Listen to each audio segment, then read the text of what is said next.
What is the best defense against an entitled parent? These brothers might have just discovered a way to completely defeat any EP they come across. Find out their secret weapon on this episode of VoiceyHere's Entitled Parents. This story was called Entitled Hockey Mom Messes with the Wrong Pair of Multilingual Brothers. The backstory. My little brother is about 12 years old, and he is rather short for his age. I call him some endearing nicknames in the languages I know that basically means short. Kortza is small in Hebrew, and also indicates short-tempered. I call him these nicknames because I love him, and he calls me some other nicknames in our languages. I know 6 languages, and my brother knows 4. He's an aggressive hockey player, and I constantly cheer him on. Now onto the story. I was sitting in the bleachers with a hat that covers my eyes when looking at me straight on. My dog sat next to me on the floor, and my brother was on the ice. My bro accidentally shoved this kid into the boards while chasing after the puck and didn't notice. This kid was considerably taller than him, and my bro tends not to notice things out of his range of vision. We both have terrible eyesight. I heard a deafening screech next to me, and this mother looked ticked.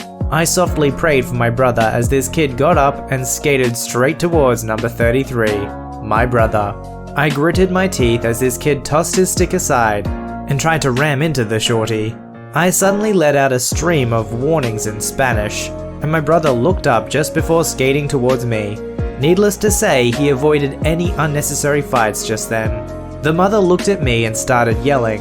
I decided to pretend that I didn't understand English. That was funny. I looked over every now and then and pointed to myself asking, "¿Qué?" The game had ended and the teams were shaking hands. My brother and the kid seemed to have forgotten about it, and crouched down as my brother ran into my arms for a hug to celebrate his victory. I took him into the locker room and took off his gear, packing it into his bag. My bro was tired, so I carried his bag for him as we started walking into the car. My dog was trotting beside me the entire time, and that's when this happened. "Stop, wait a moment." I turned around. "¿Qué?" And to my brother, "Fin que no hablas inglés." Pretend you don't speak English. He chuckled and nodded before standing at my side. This mother came up and started yelling at me about hurting her baby and stuff like that. I responded in Spanish, "Tu bebé no se parece a un bebé." Your baby? It doesn't look like a baby. My brother started cracking up and responding in Hebrew. Okay, I can't read that one. I think this one is an idiot. The woman was baffled. "You're in America, speak English." I responded in Italian, "Andiamo a casa." Let's go home. My brother nodded and began walking with me. We all started laughing as I turned around, pet my dog and said, "Have a nice day." We were all cracking up on the way home. The old Tower of Babel defense against an entitled parent. It can be very effective. The entitled parent wants to communicate with you. They want you to know their pain. Well, their supposed pain. So if you simply activate your trap card and you're like, "Yo, I don't speak English," then there's very little they can actually do. Except for get more frustrated, but I mean, you can always pretend like you don't understand. This story was called Karen Demands I Sell Her a Yu-Gi-Oh! Duel Disc. There's just one problem. For backstory, I used to work for KB Toys at Fiesta Mall here in Arizona. This matters a lot later. I started when I was 16 and worked there off and on for 4 years. At this time, the Yu-Gi-Oh! Show on 4Kids was blowing up in popularity. At the time, I was an assistant manager.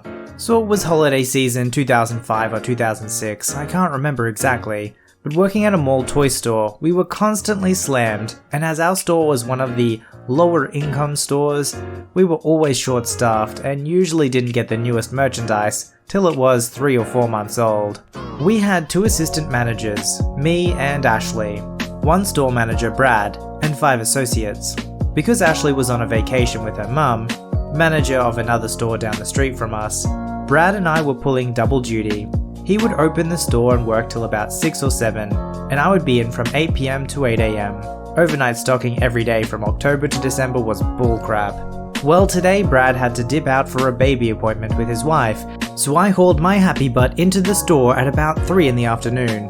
Around 8 PM, Karen walks in and makes a beeline for the action figure aisle, where I happen to be restocking the new Mega Man figures.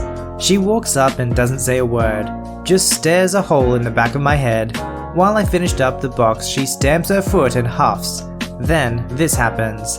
"Can I help you find something?" Yes, finally! I need this! Points to the flyer she's holding. We don't carry those. Yes you do, it's your ad! Ma'am, that says Toys R Us. We're KB Toys. So, you're the same company? No we're not. The closest one is Superstation Springs Mall. If you want I can call them for you and… Get me your manager, now! Okay, I'll be right back. I walk into the back room, which the door is at the end of the aisle we were in. We have a trucker hat that says manager in the office. So I'm sitting in there just waiting for this lady to get lost. After like 10 minutes, Carissa, one of the two associates, walks in and says, "Hey, you know there's a lady waiting out there for you?" "Yeah, I know. She wants me to talk to the manager, so I went to get him. But that's you." "Oh, I know. Wanna watch this train wreck?" "Hex yeah." So I go up with a hat on and say, "I heard you wanted to talk to the manager. What seems to be the issue?" Karen just flips out and screams, throws the ad at me, and walks out. We all had a good laugh and go about our day. I had kinda forgotten about it till 2 weeks later, when Lauren, our regional manager, comes in during my shift at 8 PM and asks for me specifically. Karen had called corporate and fed some impressive bullcrap about me being racist, sexist, and refused to help her, making fun of her and all that. Laura knew without asking that it must have been me. What can I say? I'm a jerk. "Bill, we need to have a talk." Okay, what's up?" "This customer left some very troubling feedback about you last week." "Who?" Me! "Oh, Jewel Disc lady.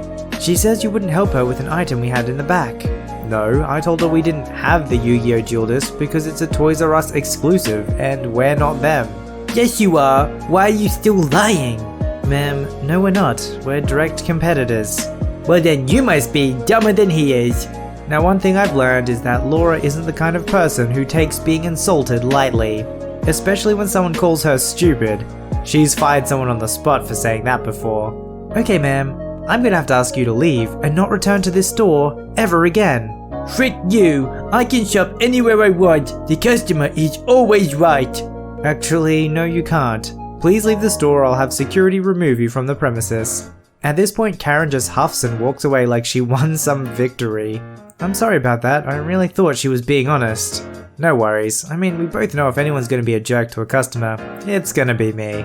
We both have a laugh and Laura takes off. A few days later, all the stores got a notice to be posted on the scheduling board with this lady's picture and name on it saying, "Do not allow this woman into your stores."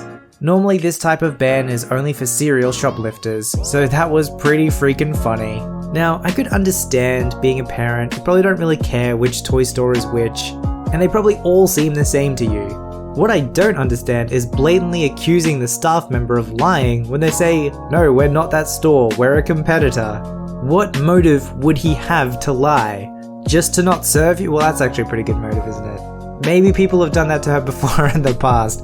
They've lied to her about not being someone or not being a particular store, just so they don't have to deal with her. So if that's not the first time, I wouldn't be surprised.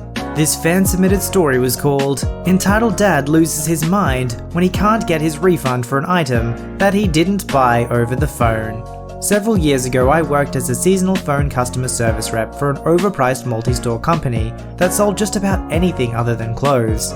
Let's call it WSPB. I only really worked there for 5 months, but that was enough for me to have some juicy stories.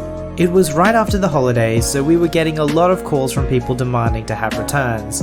So by the time lunch rolled around, I was already at my breaking point. That's when the entitled dad comes into play. It starts out just like any other call. "Hello, thank you for calling WSPB. This is Caliver, how can I help you today?" I want to make a return. My name is Entitled Dad. To say this man sounded like he was barely keeping his cool would be an understatement. "Not a problem. Can I have your order number?" I don't have one. If you've never worked as a sales or customer service rep over the phone, you might not realize how important the order number really is. Sure, the reps can pull up your name and look that way, but it can take a long time to find the right order. It's a lot easier to find any order placed within the 10-year range that's allowed within the system if you have an order number. Unfortunately for me, this man had something like 70 orders made within the last 2 years, and 10 were placed in the last 2 months. Lovely. That really makes it important to me to have some way to figure out which order. Before I can ask him to look in his emails or in the box, he starts shouting into the phone. I guess he decided I was taking too long, so he started shouting so loud, I had to pull my headset off so my ears wouldn't be ringing. I wanted to return a blue lunchbox I bought for my son. It's a piece of crap. He had it for a day and it broke. I understand that, sir. I see that you've made quite a few purchases with us in the last couple of years. Unfortunately, that means I will take a while to find the order for this lunchbox. Are you sure you don't have an order number? Have you looked in the box or checked your emails? What part of I don't have an order number don't you freaking understand? I understand. It will just take me a few minutes to find the order. Do you remember when you made the purchase? I can see if I can find the approximate date for you. No, I don't freaking remember when I bought this stupid thing. Just find it. It's there. I know it is. This was going to take me forever, and I knew the longer it was going to take me to find the order, the angrier he was going to get. Still, I keep my sweetest customer service voice on. Alright, please bear with me while I look. I'll have to put you on a brief hold. Is that okay, sir? Just find a freaking order. I put him on hold and start looking.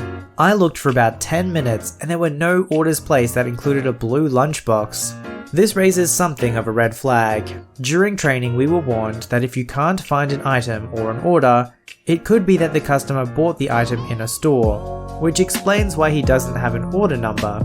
If that is the case, there is nothing we can do. The stores have their own system and inventory that we don't have access to, which means I have the fun of telling this guy the bad news. Joy. To make things worse, the lunchbox in question is no longer in production, so the store may not be able to give him money back. At most, he'd get a store credit. Finally! When am I getting my refund?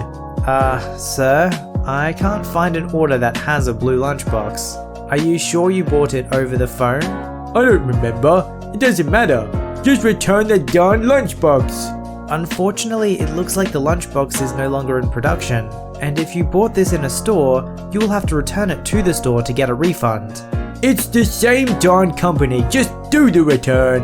I can't. They have a different inventory than us, and I have no way of accessing their order information. I'm not going to the store. Do you know how far that is? It was so tempting to tell him, no I don't, and I don't really care. But I had to keep my customer service voice on. I understand your frustrations, sir, but there's nothing I can do. If you bought this in the store, you have to bring it back to the store. Bullcrap, you freaking bee. You're just lazy and don't want to do your job. Get off your freaking butt and get to work. This is where I start losing my temper and it gets really hard to control myself. Sir, please don't speak to me that way. If I could help you, I would. I want to speak to your manager now. This conversation has been going on for a while and has put me past the call time limit, which means my supervisor is standing next to me, listening in. She motions that she will not be taking this call. She wouldn't be able to give him a different answer, so this would just be wasting her time. Yay for me. I get to deal with him until the bitter end. So I come up with the best excuse I have. Unfortunately, my supervisor is in a meeting right. He cuts me off and starts shouting louder than ever. That's bullcrap. Give me their extension. I'm not allowed. Bullcrap. You know what? What's your name? Your full name. I'm calling corporate and going to get you fired. And this is where I finally snap. I hated this job anyway, and I really hadn't done anything wrong. If I got fired over this bullcrap, that was fine by me. My name is Calliva. That's spelled Callieva, and my extension is 12345. I hope you wrote that all down so you don't get the wrong person fired. Go freak yourself. With that, he hung up. My moment of rage was gone in an instant, and I remembered that my boss is literally right next to me. I looked up at her and she gave me a thumbs up. Don't worry about that guy.